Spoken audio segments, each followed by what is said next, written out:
రేవంత్ సర్కార్ తప్పిదాలపై గులాబీ బాణాన్ని ఎక్కుపెట్టడమే కాక పార్టీ క్యాడర్ను ఉత్సాహపరిచే లక్ష్యంగా ప్లీనరీ ఏర్పాటు చేయబోతున్నారు కేసీఆర్. ఇదికి బీఆర్ఎస్ ఆవిర్భావ దినోత్సవ సభ ఎక్కడ నిర్వహించనుంది?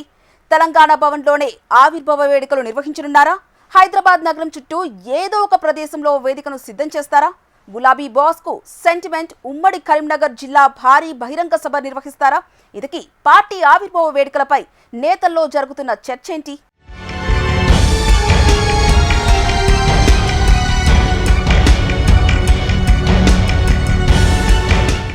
తెలంగాణలో ప్రధాన ప్రతిపక్ష పార్టీ భారతీయ రాష్ట్ర సమితి ఆవిర్భావ దినోత్సవం ఏప్రిల్ 27. పార్టీ ఆవిర్భావ దినం సందర్భంగా ప్లీనరీ అంగరంగ వైభవంగా నిర్వహించాలని ఆ పార్టీ బాస్ మాజీ ముఖ్యమంత్రి కల్వకుంట్ల చంద్రశేఖరరావు డిసైడ్ అయ్యారు. అయితే పార్టీ ఆవిర్భావ దినోత్సవం సందర్భంగా వేడుకలను ఎక్కడ జరపబోతున్నారు అనే దానిపై ఇప్పుడు నేతల్లో జోరుగా చర్చ జరుగుతోంది. గతేడాది 25 సంవత్సరాల సందర్భంగా రజతోత్సవ సభను ఓరుగల్లు వేదికగా నిర్వహించారు. ఆ తర్వాత సంవత్సరం పొడుగునా ప్రతి ఉమ్మడి జిల్లాలో సంబరాలు చెయ్యాలని పార్టీ నిర్ణయించింది. కానీ 1-2 చోట్ల తప్ప ఎక్కడా కూడా సంబరాలు చేయలేదని బీఆర్ఎస్ నేతలు చర్చించుకుంటున్నారు. ఈసారి ఏప్రిల్ 27న సంబరాలు హైదరాబాద్లో నిర్వహించనున్నారా? జిల్లాలో నిర్వహిస్తారా? లేదంటే తెలంగాణ భవన్లోనే సంబరాలు ముగిస్తారా అనే చర్చ గులాబీ శ్రేణుల్లో జోరందుకుంది. గత సంవత్సరం కమిటీలు వేసి ప్లీనరీ నిర్వహించే నాటికి అన్ని కమిటీలు పూర్తి చేయాలని భావించారు. కానీ అది కార్యరూపం దాల్చలేదన్న టాక్ వినిపిస్తోంది. అందులో భాగంగా ఇప్పటివరకు ఎలాంటి సభ్యత్వ కార్యక్రమం నిర్వహించలేదని సమాచారం. పార్టీ సభ్యత్వ కార్యక్రమం పూర్తయితేనే పూర్తి స్థాయిలో కమిటీలు వేసే అవకాశం ఉంటుందన్న అభిప్రాయం ఆ పార్టీ శ్రేణుల్లో వినిపిస్తోంది.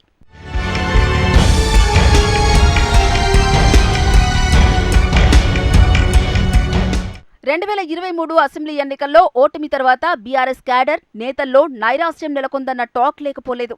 2024 మే నెలలో జరిగిన లోక్సభ ఎన్నికల్లో సైతం బీఆర్ఎస్ చేదు ఫలితాలను చవిచూసింది.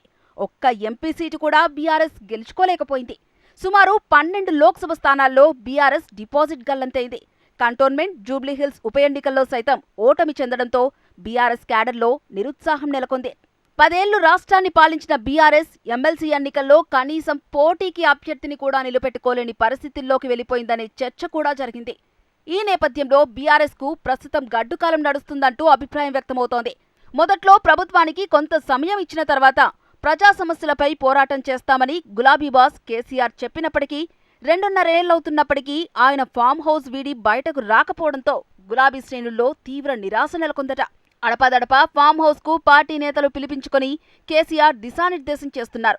అయితే కేసీఆర్ బయటకు వచ్చి ప్రజా సమస్యలపై మాట్లాడితేనే పార్టీ నాయకులు, కార్యకర్తల్లో నూతన ఉత్సాహం వస్తుందని సొంత పార్టీలోనే చర్చ జరుగుతోంది.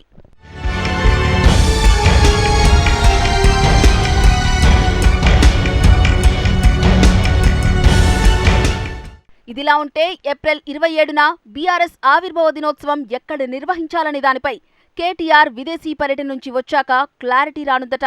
నిజానికి 10 ఏళ్లు అధికారంలో ఉండగా బీఆర్ఎస్ అధిష్టానం సంస్థాగత నిర్మాణంపై దృష్టి పెట్టలేదని స్వయంగా కేటీఆర్ ఒప్పుకున్నారు. అధికారం కోల్పోయిన తర్వాత గతేడాది ఏప్రిల్ 27న వరంగల్ వేదికగా బీఆర్ఎస్ సిల్వర్ జూబ్లీ సభను నిర్వహించింది. అత్యంత ప్రతిష్టాత్మకంగా బీఆర్ఎస్ నిర్వహించిన ఈ సభలో కేసీఆర్ ముఖ్య అతిథిగా పాల్గొన్నారు. నిజానికి ఈ సభ బీఆర్ఎస్ శ్రేణుల్లో నూతన ఉత్సాహాన్ని నింపింది. ఓ రకంగా ఈ సభ విజయవంతమైందన్న టాక్ బహిరంగంగానే వినిపించింది. అయితే ఆనాటి సిల్వర్ జూబ్లీ సభ బీఆర్ఎస్ లో కుదుపునకు కారణమైందట. ఈ సభ తర్వాత బీఆర్ఎస్ లో అనేక పరిణామాలు చోటు చేసుకున్నాయట. దీంతో ఈ ఏడాది పార్టీ వ్యవస్థాపక దినోత్సవం హంగు ఆర్భాటాల మధ్య నిర్వహిస్తారా లేక తెలంగాణ భవన్లోనే మమా అనిపిస్తారా అనే దానిపై స్పష్టత రావాల్సి ఉంది.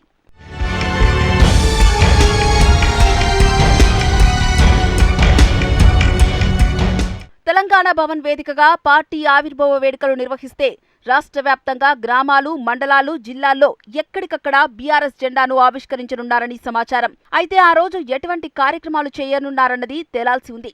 బీఆర్ఎస్ అధినేత కేసీఆర్ జెండా ఆవిష్కరణ కోసం తెలంగాణ భవన్కు వస్తారా లేక ఎర్రవెల్లి వ్యవసాయ క్షేత్రంలోనే జెండా ఆవిష్కరిస్తారా అనేది $1 మిలియన్ ప్రశ్నగా మారిందట. ఏది ఏమైనా బీఆర్ఎస్ ఆవిర్భావ దినోత్సవ సంబరాల స్కెడ్యూల్ ఏంటనేది మాత్రం ఆ పార్టీ వర్కింగ్ ప్రెసిడెంట్ కేటీఆర్ విదేశీ పర్యటన ముగించుకుని వచ్చాకే తేలనుందట. అప్పటి వరకు ఈ సస్పెన్స్ ఇలాగే కొనసాగుతుందంటున్నారు బీఆర్ఎస్ నాయకులు.